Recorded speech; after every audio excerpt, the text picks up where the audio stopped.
बिस्मिल्लाहिर्रहमानिर्रहीम। अस्सलाम वालेकुम। आज के इस वीडियो में हम बे की मुख्तलिफ़ सूरतें देखेंगे। बे को जब दूसरे हर्फ के साथ जोड़ा जाता है तो उसकी शक्ल तब्दील हो जाती है। उसके कुछ उसूल हैं। यहाँ पर मैं उन्हीं उसूलों को बता रही हूँ कि किस तरह से बे लिखा जाता है। पहली शक्ल में बे शोशे की शक्ल चांद की तरह नज़र आती है, दूसरी तिरछी लाइन होती है और तीसरी शोशे से थोड़ा ऊपरी हिस्सा इसका बड़ा होता है। बाम्बू कलम से भी इसी तरह लिखा जाता है। उसकी लिंक नीचे वीडियो डिस्क्रिप्शन में दे दी गई है। अब देखेंगे कि हरूफ तहजी के साथ बे किस तरह से लिखा जाता है। अलिफ के साथ इसे शोशे की शक्ल देना है। बे को बे के साथ लिखेंगे। बे जीम के साथ, बे दाल के साथ लिखेंगे, बे रे के साथ, बे सीन के साथ लिखेंगे, बे स्वाद के साथ लिखेंगे,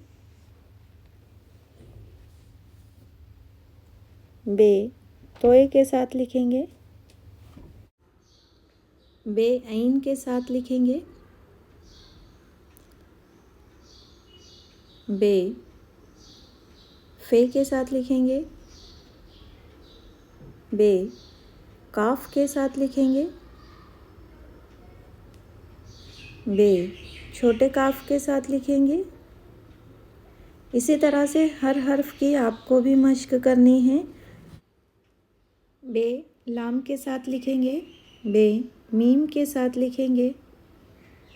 आपको हर्फ की जगह देख लेनी है कि कहाँ से कौन सा हर्फ शुरू हो रहा है। बे नून के साथ लिखेंगे, बे वाव के साथ लिखेंगे। बे को हे के साथ लिखना है तो आधा चांद और उसमें एक रिवर्स उल्टा चांद लगा देंगे तो ये बा हो जाएगा। दो चश्मी हे के साथ बे लिखेंगे। या के साथ हमें बा लिखना है। इस तरह से ये बे की तख्ती लिखी जाती है।